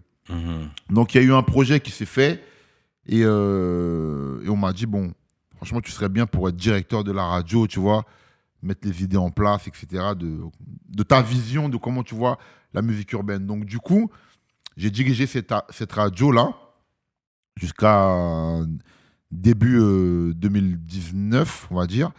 Et il y avait les journalistes qui sont venus à la radio pour faire des articles sur ça, sur ma manière de diriger la radio, comment je mets les émissions en place, comment je vois l'urbain, l'évolution, tout ça. Ils sont venus faire un article sur ça pour le journal. Mais dedans, il y en avait un qui travaille pour un journal en France qui s'appelle Le Parisien. Il avait déjà fait des chroniques sur moi, sur mes anciens albums, sur les tournées que j'avais fait.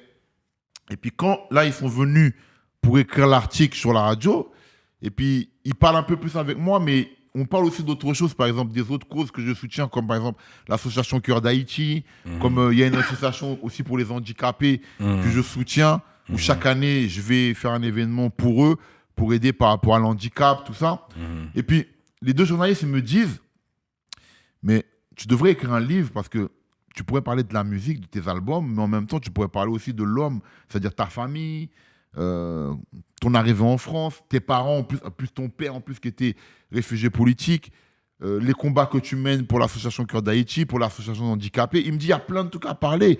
Il me dit, c'est des trucs que tu n'as pas parlé dans tes musiques, ça dure 3 minutes, tu n'as pas le temps d'expliquer tout ça.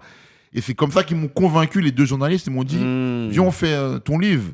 Et puis, donc pendant 3 ans avec eux, on avait des rendez-vous, donc 2 par semaine, justement, où on travaillait ensemble sur le livre, on travaillait, parce que le livre a plus de 330 pages.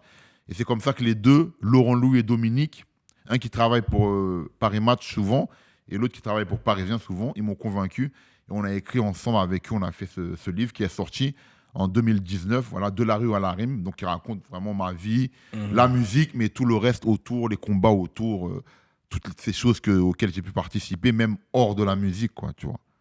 Puis il y a le deuxième livre que tu vas sortir. Tu dis tout haut ce que la France vous cache. Exactement. C'est quoi la France nous cache, à part la super défaite qu'ils ont eue par rapport à Haïti, hein? Parlons de ça, hein? Ça rapporte pas dans les écoles de France, hein? You gotta talk about that. Non, en fait, pourquoi j'ai décidé d'écrire ce livre, c'est parce que il y a beaucoup de problèmes cachés en France. Tu vois, par exemple, en France, par exemple, c'est difficile pour les Blacks de réussir à être acteur, tu vois, décrocher des rôles au cinéma, même à la télé, tu vois, pour avoir des premiers rôles, tu vois. C'est dur. C'est dur aussi pour ceux qui ont envie de faire de la politique, tu vois, d'avoir les investitures.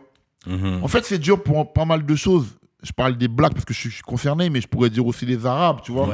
Même si les Arabes, ils arrivent plus à aller dans le cinéma que les Noirs quand même en France. Mais il y a beaucoup de choses qu'on nous cache, et tu vois, quand je tournais comme ça à travers la France pour le premier livre, donc je parlais avec des gens, mais ils m'expliquaient aussi d'autres problèmes, tu vois. D'autres problèmes qu'on parle pas. Et moi, je me dis, il y a des trucs, ça mérite d'être mis au grand jour. Et comme mon éditeur, comme le premier livre avait bien marché, et que mon éditeur me dit, ce serait bien de faire un second volume, tu vois, un autre livre. J'étais en train de réfléchir. Lui, il voulait faire De la rue à la rime, volume 2. Et je me suis dit, ça peut être intéressant parce qu'avec tous ces gens avec qui j'ai parlé et qui viennent me parler et qui m'expliquent des trucs qui sont cachés en France, ça peut être bien de le dire. Et c'est là que, quand j'ai parlé avec les 2 autres journalistes, j'ai dit, j'ai pas envie de faire De la rue à la rime, volume 2. J'ai envie de faire un livre comme ça, tout ce que la France nous cache. J'ai dit, même si on peut faire de la loi à la rime, je sais pas, plus tard, je peux faire un volume 2. autre, ouais. Parce que c'est vrai que ma vie, il y a beaucoup de choses dedans, mais j'ai dit là, j'ai envie de faire un livre par rapport au ressenti que j'ai de ce Tour de France que j'ai fait avec les gens et de tous les tours qui sont arrivés dans mes oreilles. Tu vois. Mais c'est fou parce qu'on parlait de ça, moi puis Cyrano, c'est que, on va dire, la communauté black au Canada, je pourrais dire, c'est, on va dire au Québec, c'est plus petit. Puis en France, c'est beaucoup plus considérable, mais on dirait qu'à part la musique, on dirait que dans les instituts, il y a beaucoup plus de professionnels puis entrepreneurs ou même politiciens qu'on peut trouver au Québec. Ou, Oui. je même au Canada, je pourrais dire un ministre fédéral, un maire d'arrondissement, un journaliste là, ici, avec quoi, Harry, comment il s'appelle, Harry Roselmack. Ben, c'est ça, mais c'était celui qui était comme, il a ouvert la porte pour les autres, puis après, il y a eu quoi. Ça fait des années en plus. C'est ça, c'était le premier et tout, mais Voilà. nous, on en avait déjà, Michael Jean, déjà avant, je pense, Harry, Ouais. tout ça. Donc, c'est ça qui est drôle, c'est qu'ici, il y a beaucoup plus de blacks, mais je trouve qu'au Québec puis Canada, il y a beaucoup plus de blacks qui sont mieux positionnés en dehors seulement de la musique. Je parle d'instituts politiques, Bien sûr, économiques, bien sûr. chefs de banque. On est là, ma mère. Bien sûr. Tous ces portes-là, ils sont très durs à ouvrir, même Ici. à l'heure actuelle, Ouais, en 2022. Et tu vois, c'est pour ça que je me suis dit, ça, c'est un problème qui mérite d'être mis au grand Ouais, jour. il faut. Ouais. Et c'est pour ça que j'ai eu envie d'expliquer tout ça, parce que, tu sais, il y a un truc ici qui s'appelle Cours Florent, tu vois. C'est une sorte une école d'acteurs, tu vois, OK. pour apprendre à devenir acteur, tous les trucs, tout ça. Tu sais, il y a beaucoup de blacks là-bas, avec même qui j'ai parlé, qui sont depuis des années. Tu sais qu'il y en a, ils n'ont même pas décroché un seul rôle pour faire un film. Depuis, tu vois. Donc, ça te montre à quel point c'est difficile. Et puis, tu me parlais de la politique, par exemple, pour qu'un black puisse être maire d'une ville en France, mon frère, c'est chaud. C'est chaud, hein? C'est très, très chaud pour avoir une investiture, tout ça. Donc, il y a plein de trucs comme ça, tu vois, qui sont là, qui sont cachés. Et c'est des problèmes qui sont là, comme tu dis, mis à part la musique. Et puis, même la musique, quand tu dis la musique, pour moi, il y a pas assez de blacks qui sont directeurs artistiques, qui dirigent des labels. Ouais. Même on va parler des radios. Il n'y en a pas. Directeur de programmation pour une bonne radio. Il n'y en a pas. Donc c'est pour te dire que tous ces trucs-là, c'est des gros problèmes. Et c'est de ça que je vais parler dans le bouquin, parce qu'on est en 2022 et ça n'a pas avancé. Parce qu'en fait, on va se contenter de dire qu'il y a beaucoup de rappeurs noirs. Ouais. En fait, c'est ça qui cache, c'est l'arbre qui cache la forêt en vérité, tu vois. Ça cache la forêt, tu vois. Ouais. Parce que si tu veux gratter derrière, c'est pas ça, c'est très compliqué, tu vois. Très Et compliqué. je veux dire, l'équipe de France de foot, c'est des blacks. Voilà, mais ça aussi, c'est l'hypocrisie. Mais tu ouais, vois. mais ils sont pas Ouais. d'accord non plus. Ils sont pas contents parce que ça, c'est ça la France. Mais non, c'est pas ça la France. Il y a trop de blacks et tout. Ou sinon, ils vont dire, ben, le token, je pourrais dire, de ce débat-là, ils vont dire c'est Omar Sy parce que c'est le seul black qui est là. Puis c'est Il est le populaire, black, c'est le black qui est avec nous et pas avec nous. Un peu ça qu'ils vont dire. C'est comme si, ce que j'ai vu, c'est il y a un love and hate avec Omar Sy. Et Comme puis- il est avec nous, mais il est pas vraiment avec nous. Et puis, regarde, Omar Sy, quand il disait rien, c'était la personnalité préférée des Français. À chaque fois dans le livre, les classements qui Voilà. sortent, c'est Omar Sy. Depuis que Omar Sy, il parle un peu là, c'est plus lui, la Non, personnalité c'est plus lui, préférée c'est plus des lui. Français. Pourquoi? Parce qu'il s'est exprimé sur des sujets comme par exemple l'assassinat d'Adama Traoré, D'Adama, ouais. tu vois, le frère d'Assa Traoré, parce Ouais. que Omar Sy il a pris des positions pour ça. Ils ont commencé un peu à dire des trucs sur lui, C'est etc. ça. Ouais, Parce ouais. que c'est l'hypocrisie en France, tu vois. C'est ça. C'est ça. C'est fou, ça. Donc tout ça, c'est des trucs que je vais aborder dans, je dis tout haut, tout ce que la France nous cache, tu vois. Parce que c'est trop flagrant, tu vois. Et puis on se contente de dire, bon voilà, comme il y a beaucoup de rappeurs noirs et tout, voilà. Mais le fait qu'il y a beaucoup de rappeurs noirs, ça leur permet de fermer la porte à tout le reste C'est derrière. ça, tu le vois. vrai débat, en fait, Tous les est autres caché. domaines. C'est ça, le vrai débat. Si tu veux réussir, est caché. va rapper, va dribbler un ballon. Voilà. C'est ça, le même. C'est ça. Mais n'essayez C'est pas ça. de devenir un homme politique, n'essayez pas de diriger une ville, n'essayez pas de diriger une banque, n'essayez pas tous ces trucs-là, tu vois. N'essayez pas même d'être acteur pour jouer beaucoup de films au cinéma. Il y a plein de trucs qui veulent pas que tu essayes du tout, tu vois. C'est fou, ça. Bienvenue à notre deuxième chaîne YouTube, Rapolitique TV, TV. pour tout le contenu inédit, juste pour vous. Contenu exclusif et les highlights. les behind the scenes avec vos artistes favoris. On travaille sur une émission qui s'appelle Dans l'aile. Si vous aimez la musique et la bouffe, ne ratez pas cette émission-là. On va se permettre d'expérimenter, pas toutes vous saturer sur une chaîne, on préfère le séparer en deux, fait assurez-vous, si vous êtes des vrais rap-politiciens et rap-politiciennes, de vous abonner sur cette chaîne dès aujourd'hui. Ne ratez pas la nouvelle vague Rap Politique TV. Est-ce que tu suis un peu la scène freestyle, le freestyle battle, les rap contenders, ces trucs-là? Oui, un petit peu, ouais, un petit peu. Est-ce que tu connais le Word Up Battle au Québec? Non, je connais de là à te dire les noms, les machins. Après, j'ai zappé un peu, tu vois, des fois, mais j'aime bien. C'est des trucs que j'aime bien. Mais après, je m'y connais pas assez pour te dire les noms des gens, etc. Tout ça. Tu vois. Puis le freestyle de avant, puis le freestyle de maintenant, c'est pas la même chose. Avant, c'était vraiment l'improvisation, t'arrivais avec un mot, tout ça. Puis maintenant, c'est comme, est-ce que tu trouves que l'essence du freestyle est encore préservée aujourd'hui, ou est-ce que t'as un texte, il faut que t'aies rappé, ou sinon, avant, c'est vraiment un beat, puis j'y vais. Mais avant, en fait, le freestyle était brut, comme le rap était brut. Parce qu'en fait, avant, quand tu sortais tes albums, machin, en fait, il n'y avait pas trop ce calcul de j'ai besoin d'avoir des tubes, tu vois, de faire des tubes, etc. Ouais. C'était plus, tu voulais faire un bon album, un bon album de rap, parler de beaucoup de thèmes qui sont importants pour toi, même représenter les tiens. Ouais. Tandis que maintenant, le rap de maintenant, on cherche le tube d'abord, tu vois. C'est ça. On cherche le morceau qui va avoir des grosses rotations radio. Et le rap est devenu un business. Le rap n'est pas devenu quelque chose qui mène un combat comme c'était avant. Moi, pour moi, le freestyle, c'est pareil. Le freestyle, avant, c'était voilà, l'improvisation, brut, nanani. Tandis que maintenant, je pense que les mecs, ils écrivent beaucoup leurs trucs, etc. Il n'y a pas la même spontanéité qu'il y avait. Moi, c'est comme ça que je vois ça. C'est plus écrit aujourd'hui. Oui. Dans le temps, c'était vraiment, comme tu dis, spontané. Voilà. C'est comme, on rappe sur des objets autour, on rappe sur qu'est-ce qui se passe présentement. Fait que ça, c'est quelque chose qui a changé, effectivement. Bien sûr, bien sûr. T'avais mangé de la poutine quand t'es allé à Montréal? Non, j'aime pas la poutine. Ah, t'aimes pas? T'aimes pas? Il y a plein de gens, même ici, m'ont dit, ouais, t'as pas mangé de la poutine? J'ai dit non. C'est ça, on avait proposé à Kennedy, elle a dit, j'aime pas ça, des frites mouillées. Ouais, mais pourtant, t'as pas. Est-ce que tu l'as goûté même? Genre, parce que j'ai même pas envie de le goûter, en fait. T'as vu la face de la fête? Quand je vois l'aspect, j'ai pas envie de le goûter. Non, pourtant, j'étais avec mes gars là-bas, ils ont mangé de la poutine devant moi, tu vois, mais ils m'ont dit prends. J'ai dit non, franchement, j'ai vraiment pas envie de goûter parce que ça m'inspire pas du tout, tu vois. Tu sais, c'est quoi du pâté chinois? Du pâté chinois?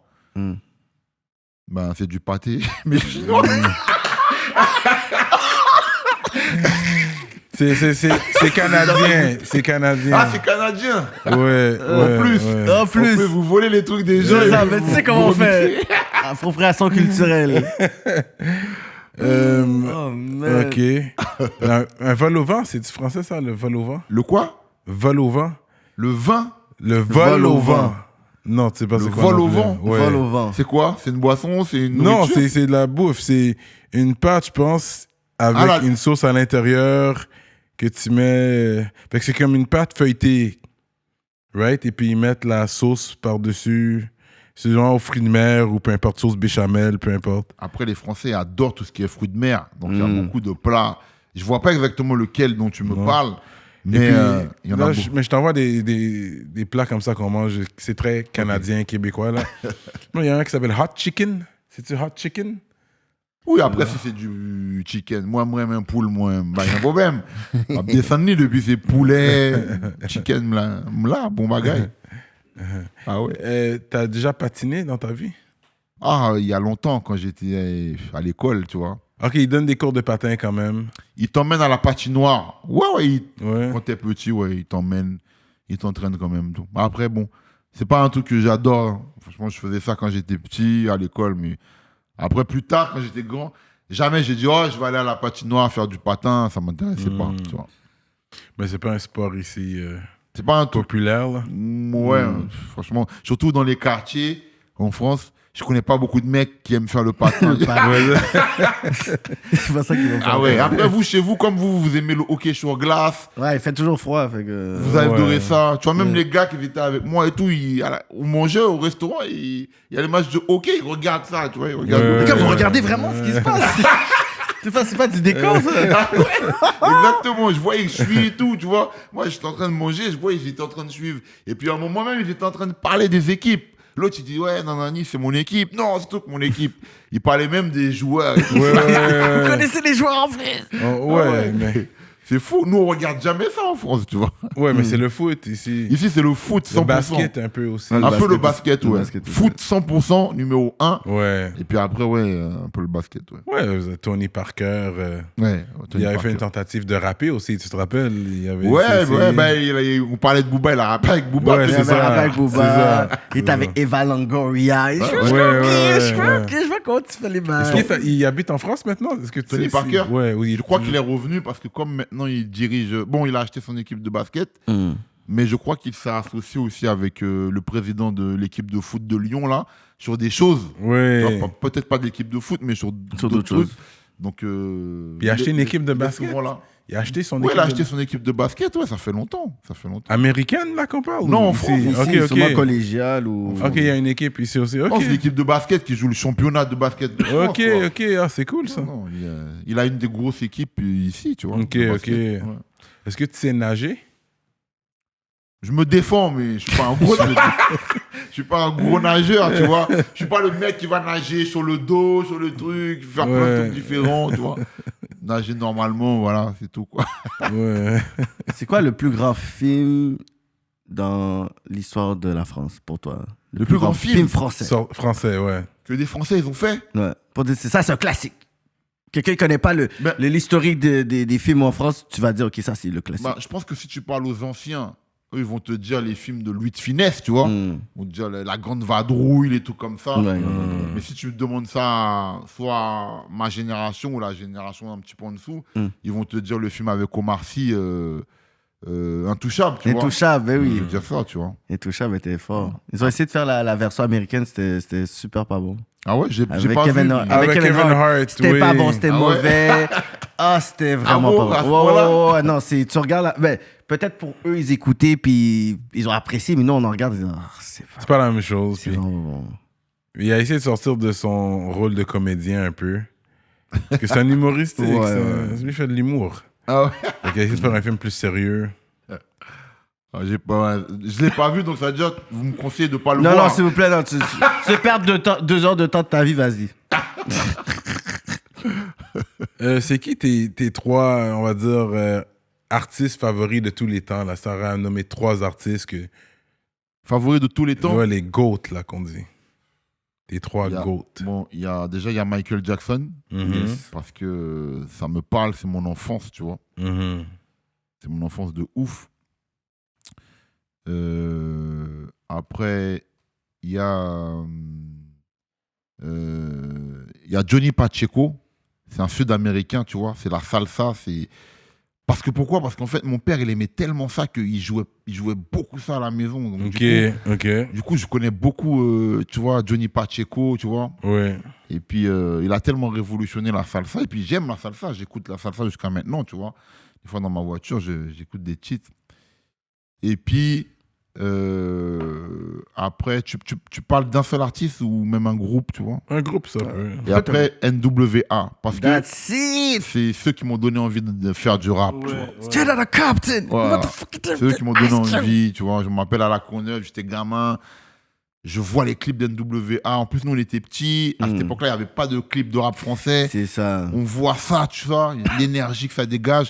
Et puis, il y avait une meuf, tu vois, qui parlait bien anglais, qui traduisait un peu, tu vois, des fois. Des trucs, tout ça, tout. Et puis voilà, même les clips, tu vois, ça me mettait un coup comme ça quand je voyais les clips. NWA. Shout-out aux Français qui disent NWA. NWA. J'avais jamais entendu.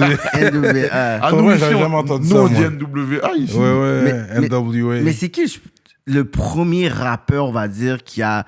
Tu sais, parce que, tu sais, on va toujours avoir, genre, les pionniers de les scènes et tout. C'est qui, tu vas dire, le pionnier du rap français? Pour dire, tu sais, au style, on va dire, c'est comme... On va dire, c'est quoi? C'est... Kool Herc. On va dire, c'est Kool Herc. Biggie. Africa Bambaataa, on parle vraiment de... Mais pour dire dans le rap français, est-ce qu'on va dire c'est qui le premier, le go? Le premier C'est ça, le old school, c'est ça, whatever. Ok, parce que Africa au Saucé, c'est Cohurg, Bambada. Ouais, ok. Mais ici, c'est quoi? Ça serait Solar. C'est qui les noms, là? Moi, je pense que c'est les gars comme NTM, IAM, Solar, OK. tu vois, Assassin. Assassin, oui. Tu vois, pour moi, c'est ces gars-là, tu vois, parce Ouais, que c'est dans une époque où le rap français n'avait même pas de clip, même pas de... Les premiers titres qui sortaient de eux, tu arrivais à avoir des cassettes, tu vois, qui se passent sous le manteau, tu vois. Moi, je pense que les premiers titres qui sortaient un peu, c'était ces gars-là. Parce qu'on dirait le beat, même Bouge de là, c'était quelque chose qui est Bouge de là. Bouge de là. Bouge de là. Je pense que c'est un des premiers clips français que j'ai vu, je pense. De Montréal, j'ai vu ça, j'ai comme, wow, Ouais, c'est cool ça. Bouge de là. Ça date de ces époques-là, tu vois. Ouais, ça date de ces époques-là, tu vois. Mais Dope. les groupes que je t'ai cités, je pense que NTM, IAM, Aucune Squad, Solar, voilà, c'est les mecs qui ont amené le truc, tu vois, je pense au début, tu vois. Dope. Est-ce que tu sais danser le compas? Ah, je me débrouille, quoi, tu vois, je me débrouille. T'attends la partie solo pour plugger, ça. Ah, me compte plugger. Ah, plugger, T'as pas déjà de été- pour plugger. T'as déjà été dans un bal haïtien ici? Parce que je sais qu'il y a des shows quand même. Oui, qui Oui, viennent. j'ai été parce que il y a plusieurs organisateurs de concerts haïtiens ici, souvent qui m'invitent, tu vois. Ok. Qui m'invitent pour monter sur le stage avec les groupes, tu vois, pour Big Up. Donc j'ai été souvent, j'ai été pas mal de fois. Ah ouais. Tu vois. Même la dernière fois quand Timiki s'appelait Timiki, quand il était en solo Timiki, il m'avait invité pour monter avec lui sur la scène, tu vois. Ah ouais. Voilà. Et puis après, les organisateurs, ils avaient fait venir les mecs de Jakut. Ouais. Une fois, ils avaient fait venir Tabou Combo. Ils Ouais. m'ont invité. Donc ça va, je suis pas mal connecté. Et puis quand il y a des trucs, des fois, ils me passent un coup de fil, ils me disent est-ce que tu veux passer ça. ce soir, il y a Tu ça. peux faire des collabos avec ces C'est ça, gars-là, là, une collaboration. Un petit featuring un là et tout, ça serait bon ça. Ouais, pourquoi pas. Je sais que Criolla était là la semaine passée. Même je pense il y a dans 2-3 jours là, on m'a dit viens, il y a quelque chose et Il y a un tout. festival. Il y a Oswald est là, je pense que c'est possible est là. Oswald, ouais. Là je Mais- vu tous mais- les noms, là je dis ok. Mais on avait fait un son, moi et Oswald, déjà. Jure. Ouais, on a fait un son, tu vois. C'était pour une compile à l'époque, tu vois. No fucking On a fait un son, Ok, tu vois. ok. Tu le trouves même sur YouTube. Hein. On n'a pas fait le clip parce qu'on avait enregistré ça à distance, tu vois. Louis Oswald, gros artiste là. Voilà. Mais il y a le morceau, ouais, c'est un bon morceau qui passe sur ici les radios tropiques un peu, tu vois. En tout cas, moi, avant que je bouge, je vais aller dans un bal haïtien. Quand même, sur Paris. Oubliez ça, guys. That's what's up, man. Alibi Montana. Moi, je shout out les ministres. Tous les gens qui nous suivent de proche, vous savez déjà, you know what time it is. Shout out tous les rap politiciens et rap politiciennes. On fait ça pour vous. Sans vous, il n'y a pas de nous. On est toujours sur Paname. On est venu grind ici, man. You already C'est know, pour ça man. que là, quand on va dire ça aux autres rappeurs de venir ici, on l'a fait. Fait qu'on parle en connaissance de cause. Si tu rappes en français, faut que tu viennes ici, man. Fait que, gros shout-out à tous les ministres. Dualité, Librairie Racine Montréal, Montreal Urban Music sur Instagram, Centre-Sud 125 D-Town, Big shout-out to Mystique et Victo, In Vivo Photo Booth, Jonathan Breton, Iconic Records, ConceptionLogo.com, Greg Let Me Cut Your Hair, J Magistrat Saints, Dope More, Steph Master, Kevin Joe, Freezer, Skippy the Boss, JDMD, EmpireDurag.com, l'atelier duo de chef, Mike Zop, Simon Bourque, DJ Flash, Nibi704 officiel, Zedelax et Jonel graphiste. Gros shout-out à tous les ministres de Patreon. On va passer sur Patreon par la suite, fait que ça c'est pour les communs des mortels. Qu'on fait ça sur YouTube, toujours avec Alibi Montana. Fait que c'est quoi le mot de la fin pour les gens qui nous écoutent? Est-ce que tu as des projets? Tu continues? Tu restes actif? Est-ce que tu continues à sortir des projets ou c'est quoi? Alors ouais, là en ce moment, donc je suis en train de finaliser les clips de la BO de mon film, Le Braconnier. Ah, c'est vrai. Donc le film, on a commencé à le présenter dans les festivals à travers la France, tu vois.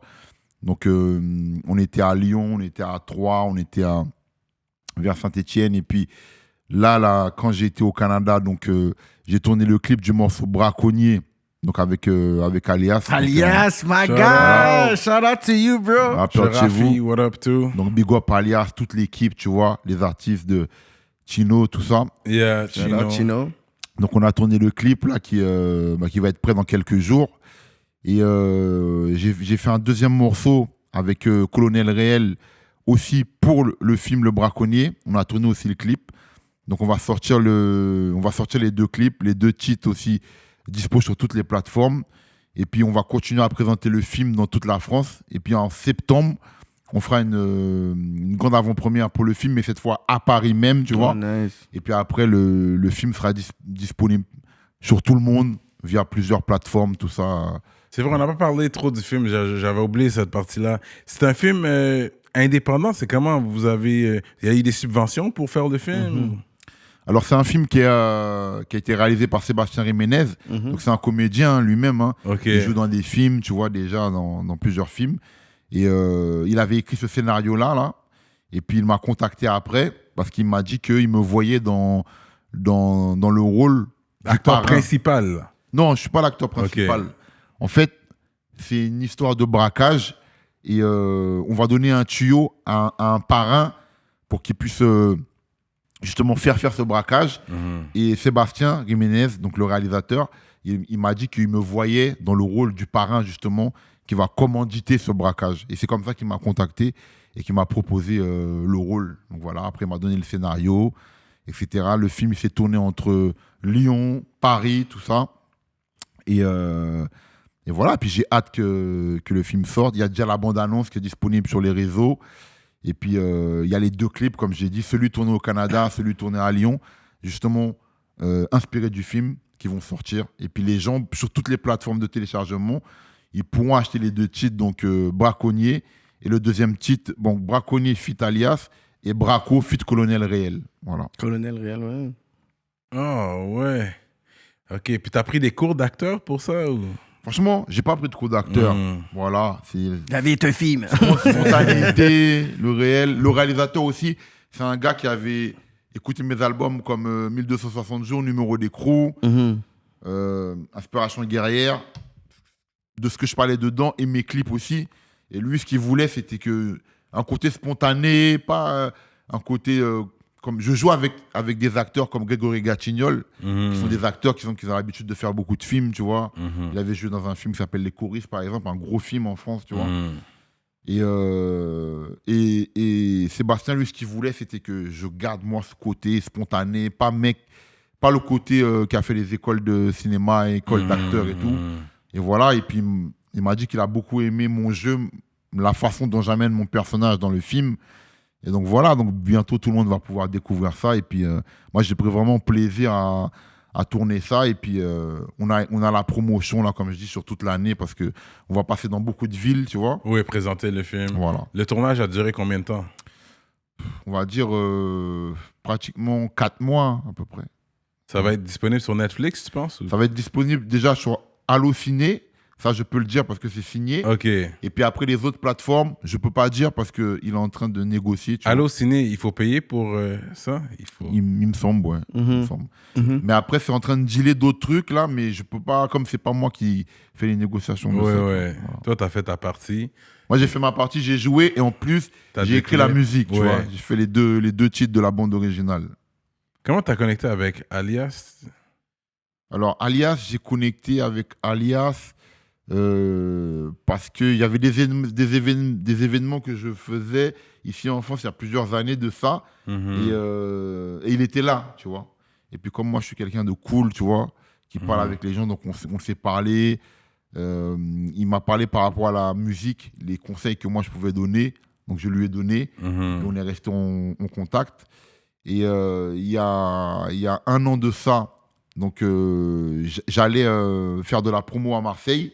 Et j'étais sur Marseille, et Alias, il a vu que j'étais à Marseille, et il était à Marseille au même moment. Il m'a envoyé un message. Il m'a dit, j'ai vu que tu es à Marseille et tout. J'ai dit, ouais, je suis là, tout ça. Il m'a dit, viens, on se voit. Et je faisais une radio le soir. J'ai dit, mais écoute, vas-y, viens. Tu viens avec moi à la radio. Et puis après, on est restés ensemble. Moi, je suis resté 3 jours à Marseille avant de retourner sur Paris. Et donc, c'est là qu'on a repris contact, quoi, tu vois. OK. C'est bien ça. Puis c'est vrai, tu avais fait ton petit séjour à Montréal. Comment tu vois la ville de Montréal, les gens, comparé à Paris, le style, le rythme de vie, c'est les différences que tu as remarquées? Alors, les différences... moi, franchement, j'ai beaucoup aimé franchement ce Montréal-là. Là. Ce Montréal-là. Oui, parce qu'il y a 10 ans, j'ai vraiment vu un autre Montréal. Ouais. Là, le Montréal que j'ai vu, je l'ai trouvé plus speed, plus enjoy, tu vois. J'ai trouvé que les gens kiffent plus, tu vois. Et j'ai vraiment apprécié aussi le fait que les restaurants haïtiens, tu vois, tu peux acheter de la bouffe haïtienne comme ça, à emporter dans les boîtes, tu peux emmener ça chez toi, tu peux manger ça là-bas. Parce qu'en France, tu vois, il n'y a pas vraiment ça, c'est difficile, tu vois. Ouais. Donc voilà, j'ai vraiment apprécié ça, tu vois. J'aurais bien aimé qu'ici, tu vois, par exemple, qu'il y ait des fast-food, je me dis, je vais prendre un plat haïtien emporté. Il y en a, je rentre, j'achète, je prends, j'emmène. Tu bouges. J'aurais bien voulu qu'il y ait ça, tu vois. Donc ça, c'est un truc que j'ai vraiment apprécié. Et puis, franchement, moi, j'ai trouvé une bonne ambiance. Franchement, j'ai vu beaucoup d'Haïtiens, comme je te dis, des rappeurs, des gens qui sont pas rappeurs, des gens qui ont d'autres business, d'alcool, de ceci, de cela. Je trouve que ça bouge beaucoup. Je trouve que les Haïtiens, ils sont beaucoup entrepreneurs là-bas. Tu vois. Beaucoup. Et c'est vraiment un truc que j'ai vraiment apprécié, tu vois. Même quand je suis parti aussi dans un lieu où ils jouaient du tambour, où ils faisaient des trucs un peu sur l'histoire d'Haïti. J'ai vraiment apprécié. Je me suis dit, le peu de temps que je suis resté là-bas, il y a déjà ça. Tandis que si toi, tu viens, par exemple, en France, 10 jours, je ne peux pas t'amener tout de suite dans un endroit comme ça. Je te dis, il y a plein d'Haïtiens, ils vont jouer du tambour, ils vont te raconter des trucs sur l'histoire d'Haïti, ils vont te ceci, ça. Je trouve c'est un truc qui m'a vraiment plu, quoi, là-bas, tu vois. Et puis, sans compter, comme je t'ai dit aussi, le fait que je trouve que les gars, ils ont envie de faire des choses. Comme je t'ai dit, j'ai parlé avec beaucoup de gens. C'est pour ça que je vous ai annoncé dès maintenant que je vais retourner là-bas prochainement parce que il y a vraiment des connexions qui se sont faites, il y a des idées qui se sont discutées. Et je pense que moi, en tout cas, je vais faire des choses avec des gens au niveau du Canada et ça va pas tarder, quoi. Connexions se font. Connexions se font. Et c'est pour ça que tout à l'heure, quand tu as dit, je pense que les rappeurs canadiens doivent venir en France, j'ai dit, moi aussi, je donne le même conseil. Je pense que les gars doivent venir ici, faire des connexions, tu vois. De la même façon que toi, tu été à Montréal, faire des connexions, c'est ça? Exactement. Je sais pas, est-ce que tu fumes du buzz, toi? T'en as fumé là-bas? Moi, non. Moi, non. Mais c'est vrai que les gars, ils aiment bien leur buzz là-bas, tu vois. Et puis, c'est légal en plus. Ouais, en plus, vous avez ça, donc c'est légal. Donc, voilà, quoi. Non, et tout ça sans problème. Par contre, j'ai vu qu'ils faisaient des bons mélanges là-bas.